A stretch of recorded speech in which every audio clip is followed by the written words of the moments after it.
Imaginez la scène. Vous êtes en pleine discussion avec quelqu'un que vous aimez, votre partenaire, votre meilleur ami, un membre de votre famille. Vous lui dites « Tu m'as dit ça hier soir.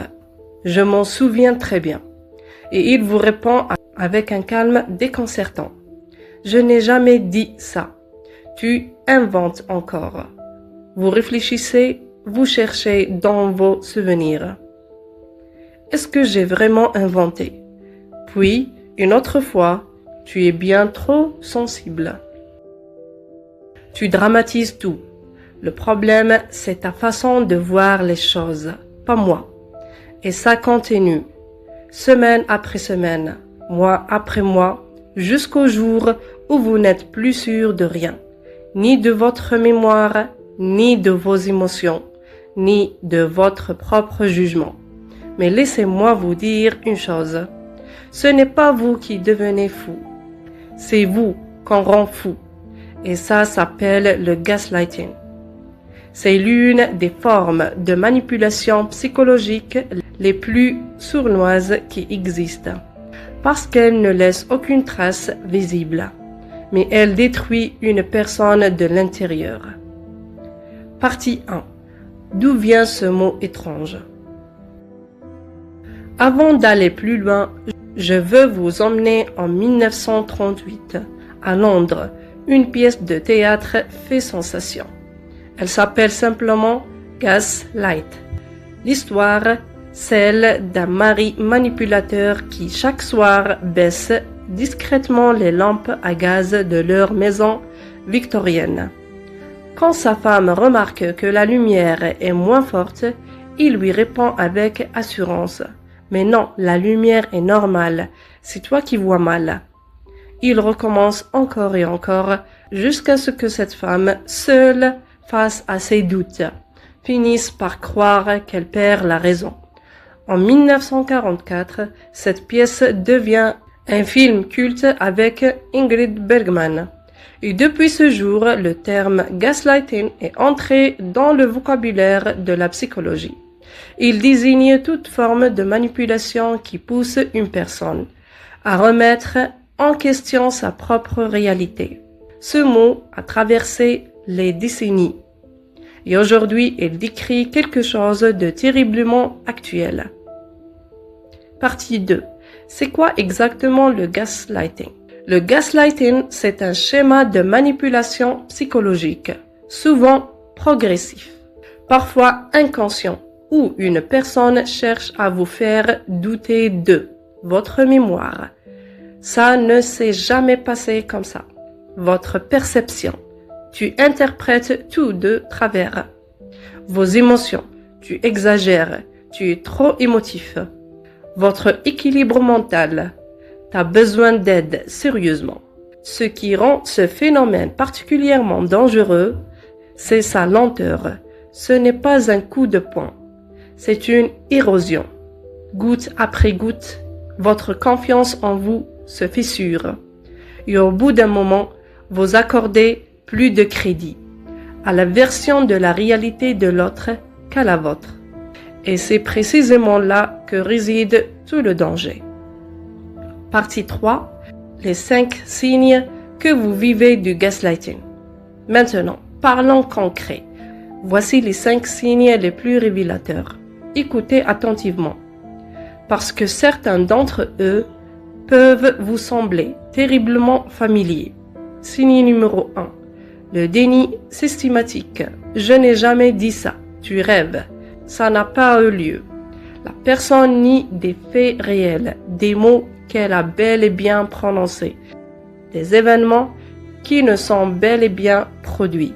Et à force d'entendre non, c'est faux, vous commencez à vous demander si votre mémoire vous joue des tours. Signe numéro 2. La minimisation de vos émotions. C'est ridicule de te mettre dans cet état. Tu fais une montagne d'un rien. Arrête de tout dramatiser. Ces phrases semblent anodines au premier abord. Mais répétées encore et encore, elles accomplissent quelque chose de destructeur. Elle vous coupe de votre propre vie intérieure. Vous ne savez plus si vous avez le droit de ressentir ce que vous ressentez. Signe numéro 3, la réécriture du passé. Une dispute a lieu. Elle se termine d'une certaine façon. Quelques jours plus tard, l'autre vous dit « Ce n'est pas du tout ce que j'ai voulu dire. Tu as mal compris depuis le début. » Et comme vous n'avez pas enregistré la conversation, vous restez avec une question qui ronge. Qui dit vrai, lui ou moi? Signe numéro 4. La mise en doute de votre santé mentale. Tu as vraiment besoin de voir un psy. Personne d'autre que toi ne voit les choses comme ça. T'es pas équilibré en ce moment. Attention. Suggérer à quelqu'un de consulter peut être un geste sincère, mais quand c'est utilisé comme une arme systématiquement pour discréditer votre parole, c'est du gaslighting. Parce que si on vous convainc que vous êtes instable, vous devenez dépendant de l'autre pour interpréter la réalité. Signe numéro 5, l'isolement progressif. Tes amis ne sont pas de bons conseils. Ta famille t'influence négativement. Moi seul, je te comprends vraiment. Ces mots peuvent sembler tendres, presque protecteurs, mais ils servent un objectif précis. Vous coupez de tout filet de soutien extérieur. Parce qu'une personne isolée est une personne plus facile à contrôler. Partie 4. Pourquoi les gens font-ils ça? Voilà une question importante, et la réponse est plus complexe qu'on ne le croit.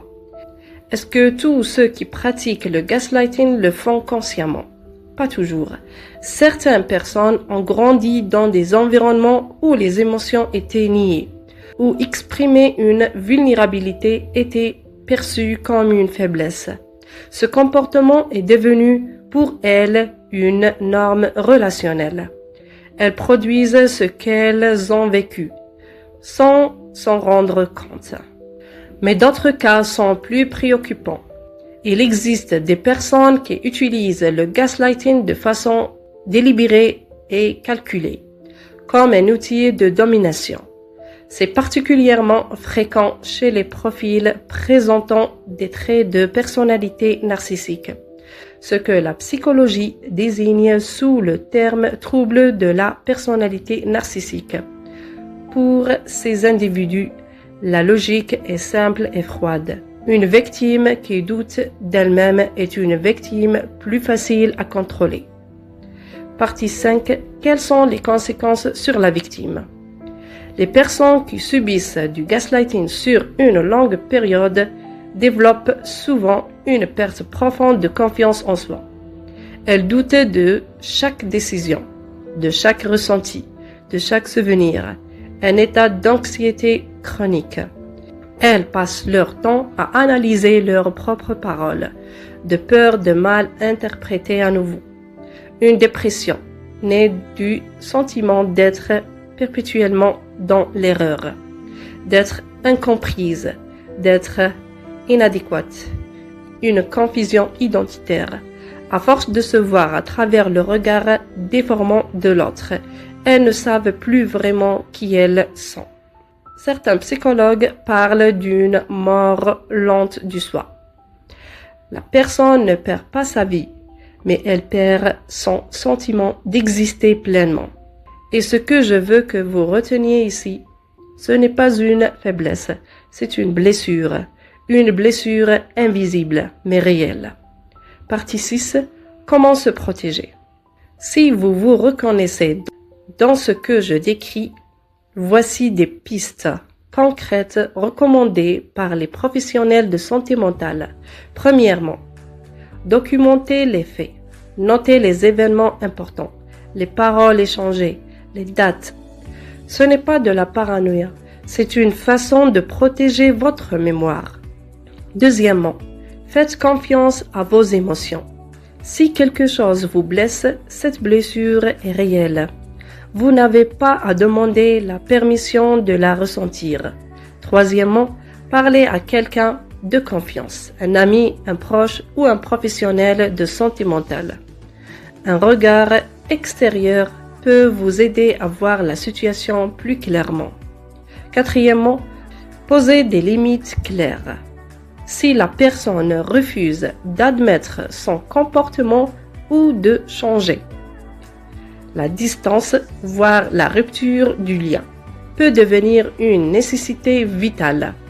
Cinquièmement, consultez un professionnel. Un thérapeute ou un psychologue peut vous aider à reconstruire la confiance en vous que le gaslighting a érodée. C'est un acte de courage, pas de faiblesse. Avant de vous quitter, je veux que vous emportiez une seule idée avec vous. Votre mémoire n'est pas votre ennemi. Vos émotions ne sont pas un défaut. Et si quelque chose vous semble faux dans une relation, peut-être que quelque chose l'est vraiment. Le gaslighting fonctionne parce qu'il s'attaque à ce que vous avez de plus précieux, la confiance que vous vous portez à vous-même.